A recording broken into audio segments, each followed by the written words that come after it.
it was taken over by Spain and Mexico. And so this was part of Mexico. And so the people here were the Miwok Indians, the Spanish, and then the Mexicans. It wasn't populated very much, but the Mexican government had an outpost in Monterey.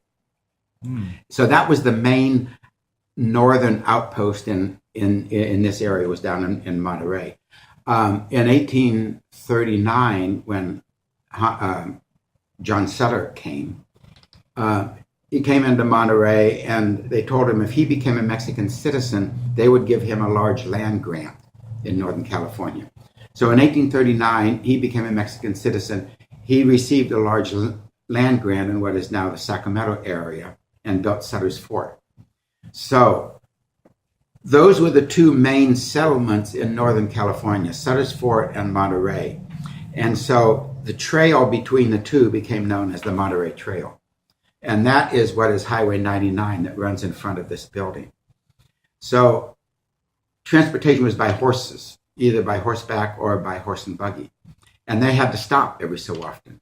So usually every 7 to 10 miles, there would be a tavern or a road stop built, and they were usually called houses. There was one just 7 miles out of Sacramento called the 7 Mile House.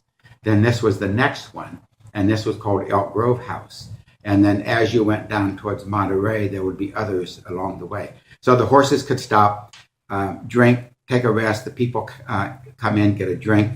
Like this is the men's parlor where they would come and get a drink, rest. Then they would continue on again. So communities began along avenues of transportation. And so this was the main avenue of transportation in Northern California. So this was the first site of Elk Grove, called Elk Grove House in 1850. This was built in 1850. Gold was now the United States had the Mexican War with Mexico in 1848, and Mexico ceded California over to the United States in 1848. And that was the same time right after that they discovered gold in 1848. And so when that happened, the influx of European Americans came out to California. And this became a very traveled thoroughfare between Sutter's Fort and Monterey. And that's why these houses were built. This is in 1850 along the main route. A few years later, in 1853, a transportation route was made going east and west. And that was about a mile further north, where Elk Grove Boulevard is now.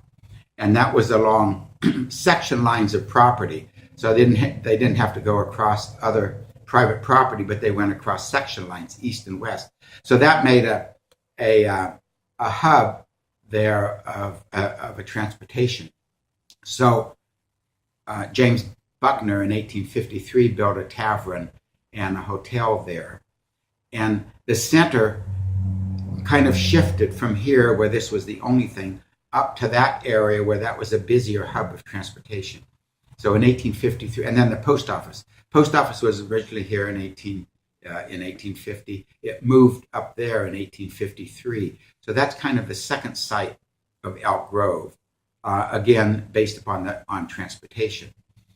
Then in 1868, the Western Pacific Railroad acquired right-of-ways from Sacramento going down south. And the right-of-ways that they acquired was about a mile east of what was Elk Grove, at the intersection of Elk Grove and Monterey Trail, Elk Grove Boulevard and Monterey Trail. And so they built a railroad there, 1868, and it was taken over by the Central Pacific Railroad in 1870. There were a lot of startup railroads in California, and then eventually they merged into Central Pacific Railroad, which was created by the Big Four.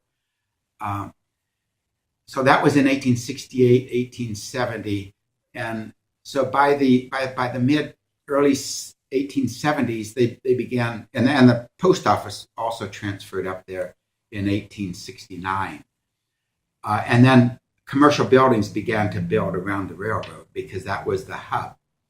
So that became the third site of Elk Grove. It moved up there a mile away, a mile east, and that became the third site of Elk Grove. They had a train station there, and the railroad then had a huge impact because it brought the the whole world closer together, the United States, and in this community, they could get to Sacramento in an hour or so rather than 4 hours and more by horse and buggy. Transportation of this was primarily a farming area that grew food products for the miners and eventually for even the East Coast. They shipped on the railroad from Elk Grove onto the East Coast in iced boxcars. But it brought Sacramento much closer, and the farmers could ship out much larger loads of grain and of produce to Sacramento, which that was more of a hub for the distribution of the products. The personal transportation getting to Sacramento, or eventually San Francisco developed as after the gold rush, and getting to San Francisco to the larger cities. So it had a big impact on Elk Grove. Actually moved the whole city over a mile to where it was now, along along the railroad. So that's kind of the history of Elk Grove and the effect of the railroad on it. But like I said, it made the United States much closer. When gold was discovered in 1848, they did not know about it in Washington, D.C. for months because they didn't have a telegraph, and it had to go news had to go either by ship going around Panama, down around South America, or by horseback going across.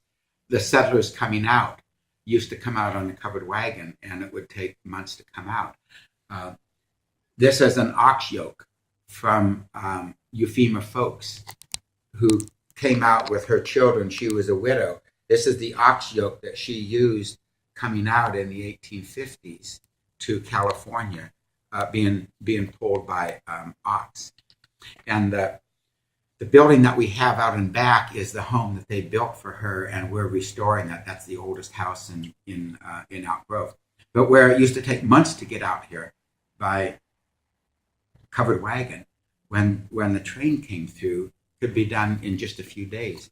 My great-grandparents, who immigrated from Germany, came out in the 1860s, and they came out on the train from the east out to Sacramento to settle.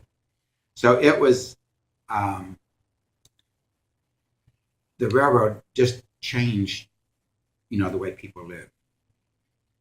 The same as when automobiles came in, that was even another bigger change with transportation. But the railroad had a very big effect on people's lives and on the economy, and particularly on not only Elk Grove but on all of California. Still, the railroad is important, and it is spun off a little bit. We have rapid transit systems, but that's also very much like the railroad. As the cities grew, they needed mass transit, and so these rapid transit systems grew up, not owned by the old railroad companies, but by others, and many of them are public agencies that built rapid transit based on the rails. And hopefully California will get the rapid train system going from north to south, south to north. I've traveled a lot, and I've ridden the one in Japan, and I've ridden the rapid transit in Europe, and it's great. It relieves a lot of congestion when you're sitting in traffic. I go down south quite a bit, and I-5 is very busy, and if you could just get on, if they upgrade the railroad system to have a rapid transit and get down there in a few hours rather than 8 hours it takes to get down to San Diego, it's quite an innovation. the railroad companies all merged, and now what was the Central Pacific Railroad is owned by Union Pacific, and they've taken over Santa Fe and a lot of the railroads all over the United States. They're very protective of their right-of-ways. They are the only privately owned company that has a transportation system all across the United States. Extremely valuable for moving goods and everything all over. They have a monopoly on it.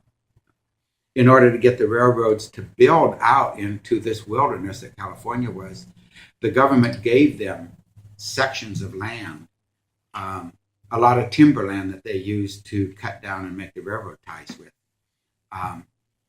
And then sections of land that they did not use, they sold to help finance the building of the railroad, because that was an extremely expensive project.